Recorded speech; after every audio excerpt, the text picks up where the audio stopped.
अस्सलाम वालेकुम ख़वातीन व हज़रात, आपका अपना पसंदीदा प्रोग्राम आवाज़ इब्ने आदम के साथ आपका मेज़बान डॉक्टर शुजा सग़ीर ख़ान सलाम अर्ज़ करता है।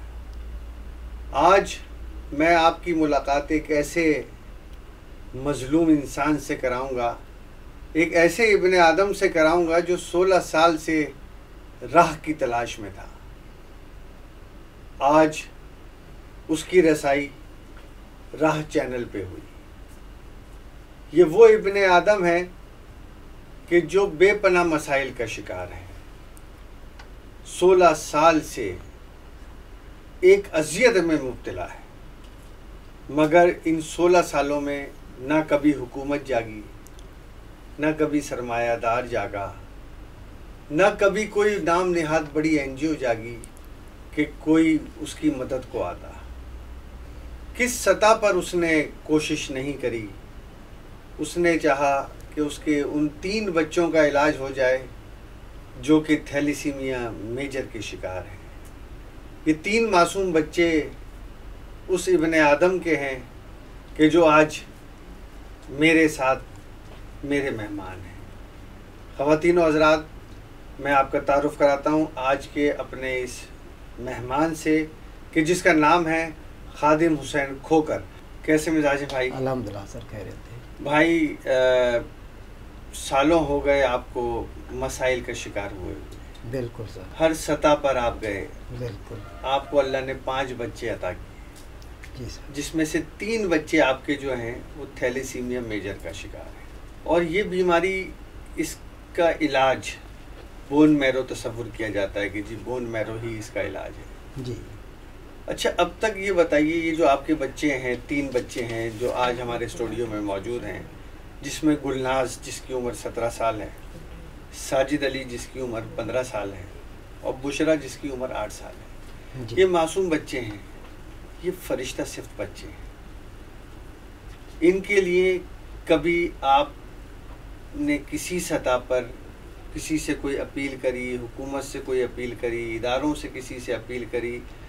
किस तरीक़े से आपने अपील करी? और ये अखबारात में जो आप की तरफ से एक इश्तिहार छपा जो मेरी नज़र से भी गुज़रा था, तो वहाँ तक आप कैसे आए? तो थोड़ी सी आप अब मुझे अपनी ये बायोग्राफ़ी बताइए, उन हालात के बारे में बताइए कि जिन हालात से आप 2-4 हुए और अब तक आप उसी मसाइल की दलदल में घिरे हुए हैं। आप अभी तक उस मसाइल से बाहर निकले नहीं हैं। बिल्कुल, अभी तक आप उस राह पे पहुँचे नहीं हैं कि जहाँ आपको कोई सहारा मिल जाए, जहाँ कोई आपका हाथ थामने वाला मिल जाए।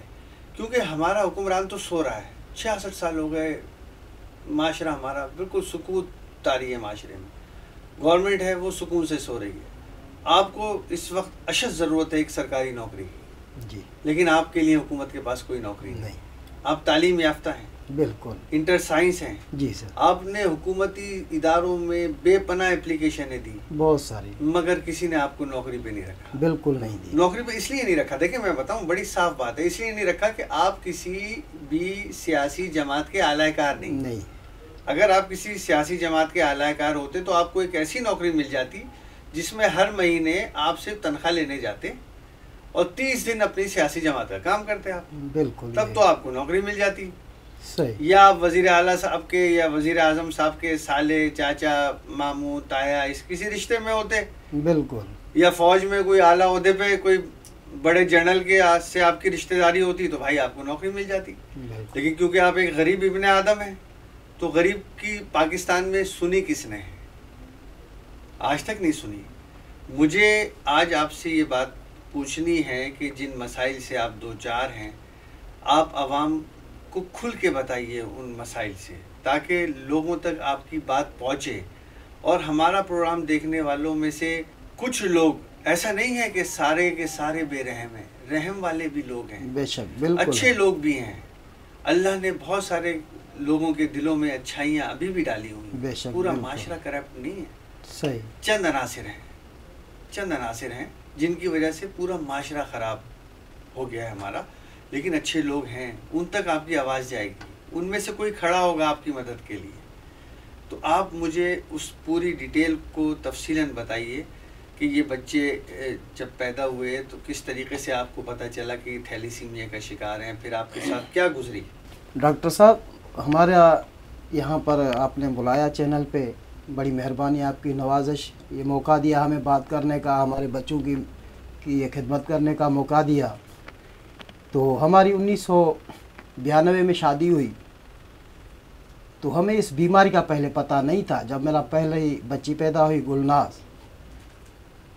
तो यही बीमारी जैसे बुखार वगैरह होता रहा, इसका इलाज कराता रहा, तो साल गुजर गया, हमें इसका बीमारी का पता नहीं लगा, डॉक्टर भी नहीं बता पा रहे थे। इतने हद तक कि ये आखिरी मरहले में दाखिल हो गई, मरने जैसी हो गई।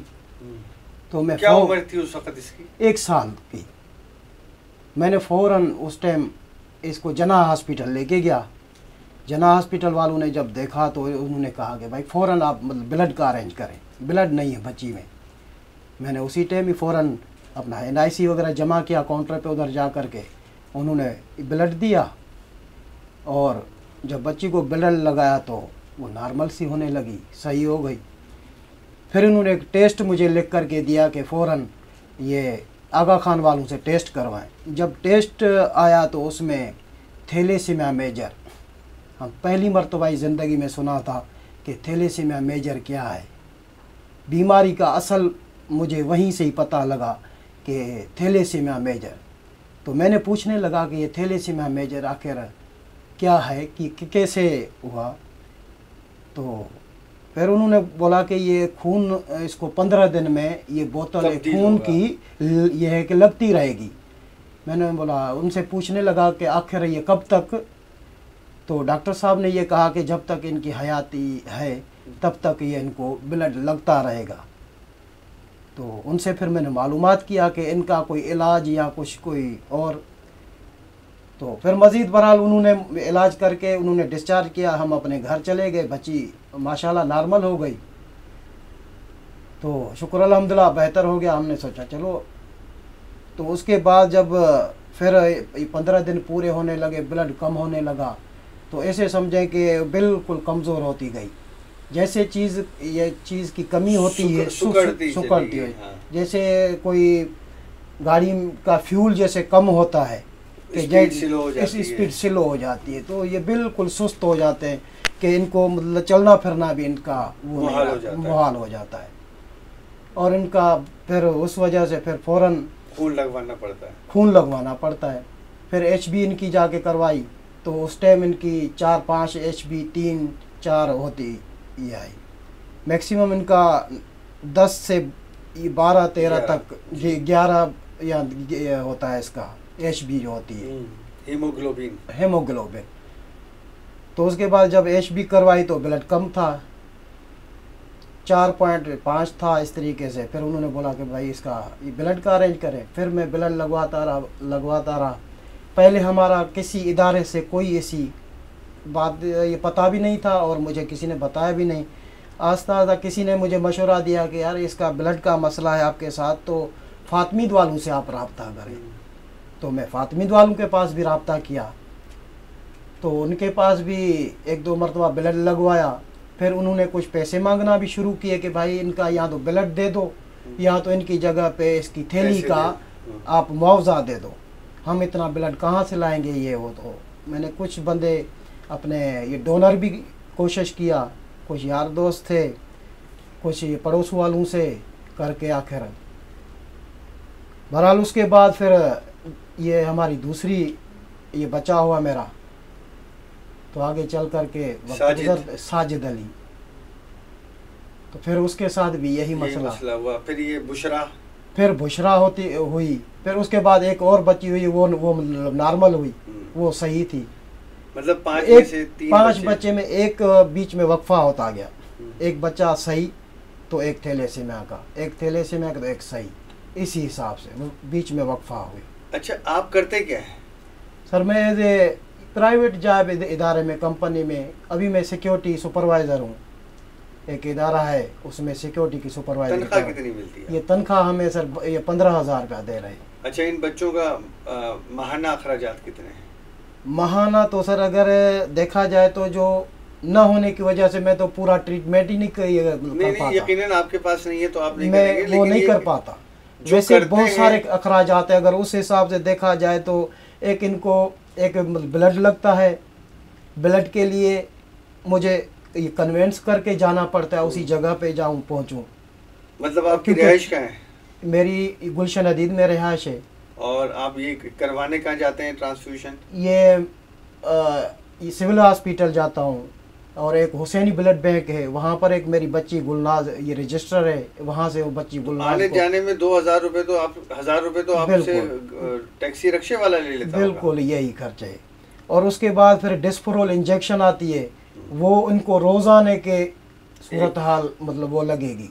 2 इंजेक्शन है, 2 उस एक सिरिंज के अंदर डाल करके, और वो दोनों ही लगानी पड़ती है, जो कि एक पंप है, एक पंप की सूरत में वो सिरिंज डाल करके 4 से 6 घंटे का वक्फा होता है, वो पेट के साथ बंधा हुआ होता है, फिर वो स्लो वो चलता रहता है 6 घंटे तक वो सिरिंज। फिर जब वो पेट में पूरी दाखिल हो जाती है, उसके बाद वो सिरिंज इसलिए डिस्प्रोल लगाया जाता है कि जो ब्लड लगाया हुआ होता है उसको डिस्चार्ज करने के लिए कि खारिज हो जाए। फिर दूसरे के लिए अगर ये हम पंप नहीं लगवाएंगे तो बच्चे की कैफियत चेंज हो जाती है। एक तो दिमाग उसका बड़ा हो जाएगा, दांत बड़े हो जाएंगे, कद वो नहीं बढ़ेगा, कैफियत मतलब कि बच्चे की चेंज होती जाएगी। ये अच्छा, ये जो नौकरी है 15,000 जो आपने बताई, अब तक इन 3 बच्चों की जो किफ़ालत आप कर रहे हैं, तो इससे तो ये अंदाज़ा होता है कि आप अल्लाह के रहमो करम पे कर रहे हैं। बस ये अल्लाह ताला ये चला रहा है, बस दाल रोटी गुजारा जितना हो सकता है इनके बच्चों के लिए भी कर रहा हूँ, और बकाया अपना यही आपका दिल और मेरा कि और ये कोई बच्चे भी नॉर्मल हो जाएं? ये तो और ये किसका दिल नहीं चाहेगा, मैं तो चाह रहा हूँ ये मेरे बच्चे सही हो जाएं। तो आपने कोई कोशिश की, किसी से कहा, किसी ने सुनी आपकी बात अब तक?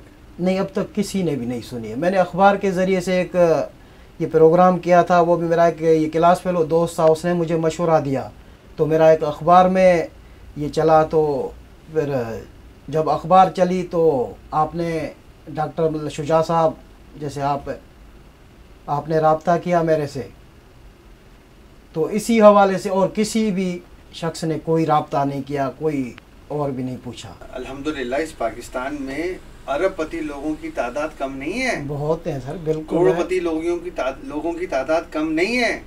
हमने उनसे और ये मांग भी कुछ नहीं रहा है, मैं उनसे और कुछ नहीं। इतने मुखय्यर हजरात हैं कि उनके लिए इन 3 बच्चों का बोन मैरो कराना ऐसा है जैसे एक चक्कर बाहर का लगा लेना, बाहर लगा लेना। और मैं भी यही चाह रहा हूँ, सिर्फ इन बच्चों का यही बोन मैरो ही मेरे लिए करवा दें, और मैं मजीद इनसे और कुछ नहीं मांगूंगा, सिर्फ इनका ये मसला। ये जो 3 मासूम बच्चे आज हमारे स्टूडियो में मौजूद हैं, बुशरा, साजिद और गुलनाज, ये आपके मासूम बच्चे हैं, ये आपके बच्चे नहीं हैं। बिल्कुल, ये हमारे बच्चे हैं, कौम के बच्चे हैं, और अगर देखा जाए तो ये हुक्मरान वक्त की जिम्मेदारी है। बिल्कुल। देखें, जो मुल्क का सरबराह होता है वो तमाम रियासत का सरबराह होता है, रियासत के हर फर्द पर नज़र रखना उसकी जिम्मेदारी है।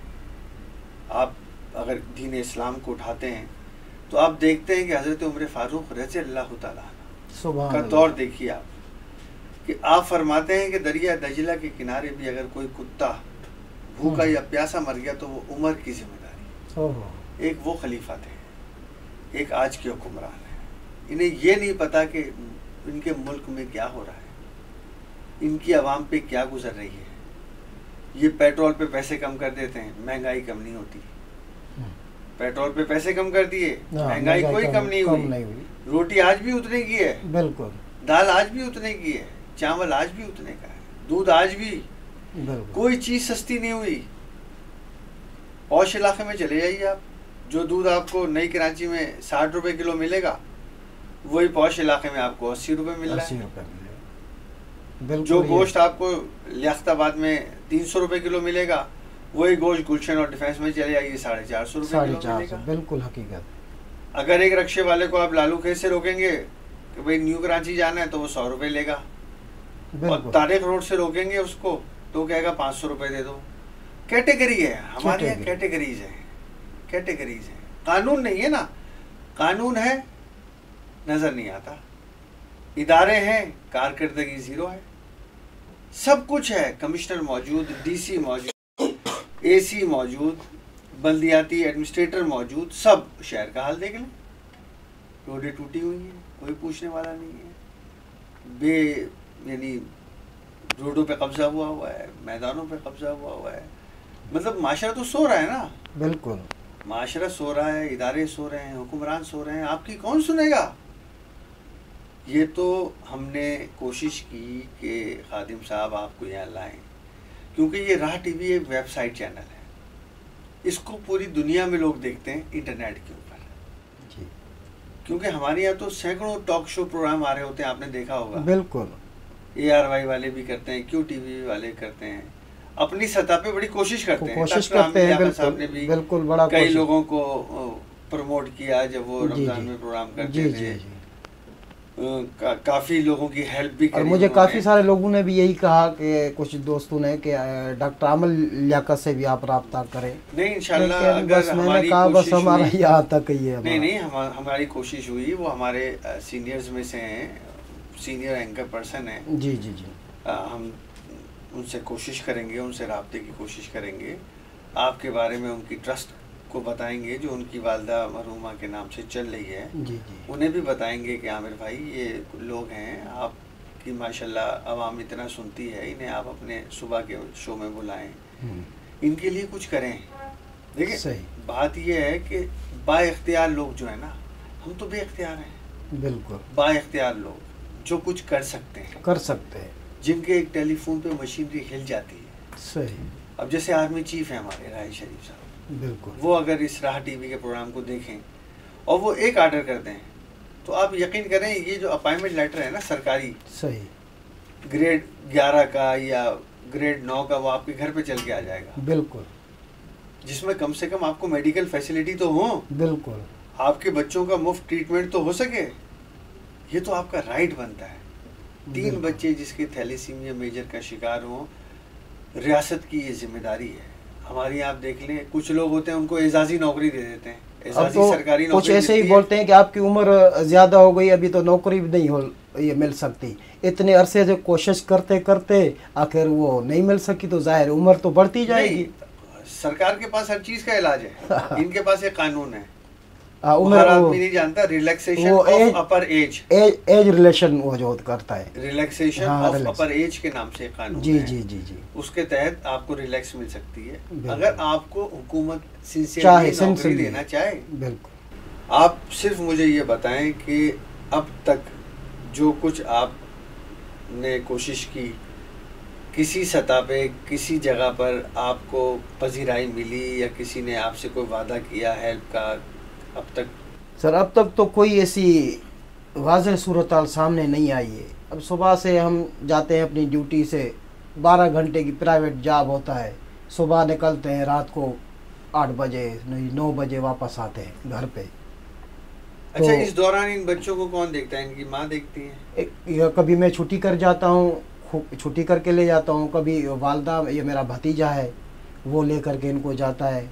ये अच्छा, आप छुट्टी कर लेते हैं तो आपका इदारा जो सिक्योरिटी गार्ड है, तनख्वाह गार्ड ले? हाँ से ये सैलरी कट जाती है। तो क्या उनके इल्म में ये बात नहीं है कि आपके 3 बच्चे थैलेसीमिया मेजर का शिकार हैं? बिल्कुल पता है सबको, उसके बावजूद बिल्कुल वो तनख्वाह काट देते हैं, कट जाती है। वो बोलते हैं ये प्राइवेट इदारा है भाई, इसमें हम क्या कर सकते हैं, जब गवर्नमेंट कुछ नहीं कर सकती, हम तो प्राइवेट हैं। खादिम साहब, हम एक ऐसे माशरे में हैं जहाँ ये समझ लें कि हमें बहुत बहुत बड़ी इनकलाबी तब्दीली की ज़रूरत, तब्दीली आनी बहुत ज़रूरी है। चेक एंड बैलेंस का निज़ाम आना चाहिए, जालिमाना निज़ाम का ख़ात्मा होना चाहिए। ये जुल्म है, बिल्कुल ये जुल्म है जो आप अब तक सह रहे हैं। अगर आपकी जगह कोई दूसरा होता, वो ये कहता कि भाई मैं तो प्रेस क्लब के सामने जा रहा हूँ, अपने और अपने बच्चों को आग लगा लेता हूँ, भाई मैं तो रोज जीता हूँ रोज मरता हूँ, उससे बेहतर ये कि मैं प्रेस क्लब के सामने अपने आप को आग लगा लूँ। जब आप ये करने जाएंगे तो बहुत सारे लोग आ जाएंगे आपको बचाने के लिए, बिल्कुल बचाने के लिए बहुत सारे आ जाएंगे, बहुत सारे आ जाएंगे। कोई काम नहीं करेगा। उस वक्त चैनल के सामने आके वो कहेंगे हम ये कर देंगे, हम फलाना कर देंगे, दिमाग सियासत चमकाने के लिए, जैसे अब हो रहा है, अभी हो रहा है। बात ये कि आज आप कोई ऐसा इक़दाम करने के लिए जाएंगे प्रेस क्लब पे, वहाँ पे भी सियासतदान आ जाएंगे, सियासत चमकाएंगे, आपके गले में हार डालेंगे, आपके गले में हार भी डाल देंगे। आप फिक्र ना करें, मैं चीफ साहब से बात करूंगा, मैं फलाने से बात करूंगा, मैं फलाने से बात करूंगा, कुछ नहीं होगा। ये जितने बड़े नाम हैं जो बड़े बड़ी NGOs चलाते हैं, जो अरबों रुपए खरबों रुपए ज़कात के नाम पे ले लेते हैं लोगों से, क्या करते हैं? ये उनकी जिम्मेदारी है, अल्लाह ने उनसे पूछना है। महकमा ज़कात अगर चाहे तो आपका पूरा इलाज करा सकती है, इतना पैसा है महकमा ज़कात के पास। लेकिन महकमा ज़कात को चलाया जा रहा है सियासी बुनियादों पर, सियासी पार्टी के चेयरमैन बना दिए जाते हैं, वो उन इलाकों में जाके ज़कात बांटते हैं जहां उनके कारकुनान होते हैं। तो जिसका हक है ना ज़कात का, उसको ज़कात नहीं मिलेगी। ज़कात मिलेगी सियासी कारकुनों, और बांटेगा कौन? सियासी कारकुन। जब तक ये सिस्टम तब्दील नहीं होना ये चाहिए कि मस्जिद का इमाम बांटे, उस इलाके का सीनियर तरीन आदमी, वो आदमी जिसके ऊपर पूरा महल्ला कहता हो कि हाँ ये ईमानदार अच्छा है, सादिक भी है, ईमानदार भी है, ये बांटेगा। अच्छा, आप जैसे सफेद पोश लोग किसी से मांगते नहीं है, आप तो किसी के दर पे नहीं जाते ना मांगने के लिए, किसी से भी आज तक नहीं मांगा है आप, हालांकि आपका राइट बनता है मांगना। अभी आपने मुझे बताया कि जब आप इन 3 बच्चों के साथ स्टॉप पे खड़े होते हैं तो मुस्लिम कोच वाले इसलिए आपको नहीं बिठाते कि इन 3 बच्चों का शायद आप किराया नहीं, और जबकि मैं देता हूँ किराया इनका। तो ये क्या है? ये अभी भी ये किराया ही दे के आए, मेरे पर्चियाँ भी जेब में पड़ी हुई है। बिल्कुल दिया होगा आपने। हाँ। मैं बिल्कुल आपकी बात से मुत्तफिक हूँ। बिल्कुल। लेकिन ये कहाँ की इंसानियत है कि अगर 3 मासूम बच्चे खड़े हैं और एक मर्द खड़ा हुआ है उसके साथ, तो वो ये सोच कर के इन 3 बच्चों का किराया नहीं देगा, ये अकेला होगा, इसका एक अकेले का किराया देना पड़ेगा। ये सोच है ना, ये सोच है। इस सोच को निकालने की ज़रूरत। आप अगर कोई अपना पैगाम देना चाहते हो लोगों के लिए, तो बराए मेहरबानी, अब प्रोग्राम का आखिरी हमारा एंड है, अगर आप कोई भी अपील करना चाहते हो, खुल के करें, ये आपका फोरम है, आप अपील करें। सर अभी मेरा और तो अपील सामने ही है, ये मेरा प्रोग्राम आपके सामने बच्चों का ही हवाले से ही आया हूँ। सरकारी नौकरी की अपील करें आप, गवर्नर से, वजीर आला से। सरकारी जाहिर है, मुझे सरकारी नौकरी, जब में ये मेरे साथ इस तरह का वाकया है, मसला है, तो जाहिर है सरकारी नौकरी भी मुझे चाहिए। वजीर आजम से कहता हूँ, सदर आजम से, सबसे जो भी जिनके पास बस में है, सारा इख्तियार आते हैं, और उनको मैं अपील करता हूँ कि हमारा कुछ, ये हमारी तरफ कुछ ध्यान दे दें, कुछ हमारा भी हक बनता है। हम भी इसी ये धरती के रहने वाले हैं, हम भी पाकिस्तानी के शहरी हैं, हम भी पाकिस्तानी हैं अल्हम्दुलिल्लाह। तो बस, और दूसरा मेरा ये प्रोग्राम है कि जो भी हजरात नए अफराद जो भी शादी करना अभी चाहते हैं या चाह रहे हैं, तो अपना ब्लड टेस्ट ये ज़रूर करवाएं, क्योंकि ज़्यादातर यही आजकल ये चक्कर हो रहा है। ये थैलेसीमिया का जो बीमारी निकली है, तो इसका टेस्ट होना ज़रूरी है। इसलिए तो गवर्नमेंट ने भी यही, गवर्नमेंट तो ये कैंपेन निकाला है, से चला रही है बाकायदा। सिंध असेंबली में ये बिल भी पास हुआ है। हाँ, बिल भी पास हुआ है, इसका ये बिल भी पास हुआ है। लेकिन हमारी आवाम में क्योंकि अभी शऊर बेदार नहीं हुआ, ये शऊर बेदार होना चाहिए। आपको देखते हुए आवाम में शऊर बेदार होना चाहिए कि देखो, अगर शादी से पहले थैलेसीमिया का टेस्ट करा लेंगे दूल्हा दुल्हन का, जिनकी हम शादी करने जा रहे हैं, बिल्कुल, तो हमारी आने वाली नस्लें मुख्तलिफ बीमारियों से महफूज रहेगी। मैं आपका बेहद मशकूर हूँ। इस दुआ के साथ मैं प्रोग्राम को ख़त्म करूँगा कि अल्लाह पाक मेरे ये जो 3 मासूम बच्चे यहाँ मौजूद हैं इस वक्त राह चैनल पे, गुलनाज, साजिद और बुशरा, अल्लाह इन तीनों को सेहत कामिला व अजला अता फरमाए, और कोई ऐसा मसीहा इनके लिए अल्लाह पाक भेजे कि जो इनका बोन मैरो ट्रांसप्लांटेशन कराए, ताकि ये बच्चे नॉर्मल ज़िंदगी गुजार सकें। मैं और मेरी टीम आपकी बेहद मशकूर है। हम इंशाल्लाह भरपूर कोशिश करेंगे, जो कुछ आपके लिए हो सका हम और राह टीवी की टीम आपके साथ है। अस्सलाम वालेकुम।